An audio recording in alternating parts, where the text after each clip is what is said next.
चांद पर खरगोश। जातक कथा। गंगा के किनारे एक वन में एक खरगोश रहता था। उसके 3 मित्र थे, बंदर, सियार और ऊदबिलाव। चारों ही मित्र दानवीर बनना चाहते थे। एक दिन बातचीत के क्रम में उन्होंने उपोषद के दिन परम दान का निर्णय लिया, क्योंकि उस दिन के दान का संपूर्ण फल प्राप्त होता है।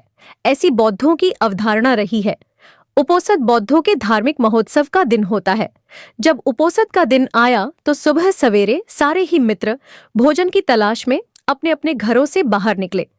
घूमते हुए ऊदबिलाव की नजर जब गंगा तट पर रखी 7 लोहित मछलियों पर पड़ी तो वह उन्हें अपने घर ले आया। उसी समय सियार भी कहीं से दही की एक हांडी और मांस का एक टुकड़ा चुरा अपने घर को लौट आया। उछलता कूदता बंदर भी किसी बाग से पके आम का गुच्छा तोड़ अपने घर ले आया।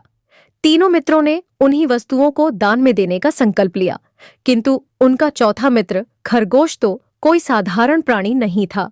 उसने सोचा, यदि वह अपने भोजन अर्थात घास पात का दान जो करे तो दान पाने वाले को शायद ही कुछ लाभ होगा।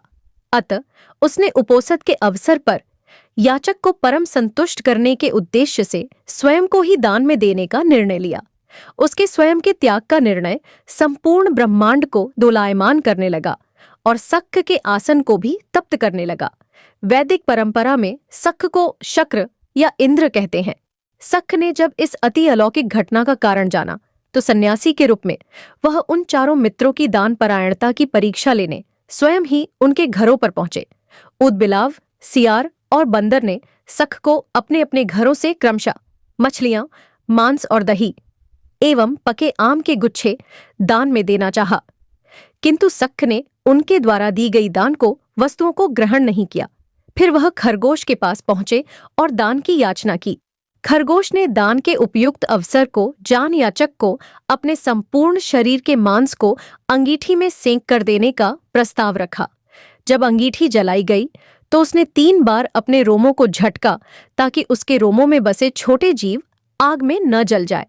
फिर वह बद्धी शालीनता के साथ जलती आग में कूद पड़ा। सक उसकी दानवीरता पर स्तब्ध हो उठे। चिरकाल तक उसने ऐसी दानवीरता न देखी थी और नहीं सुनी थी।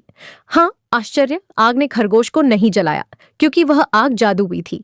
सख के द्वारा किए गए परीक्षण का एक मायाजाल था।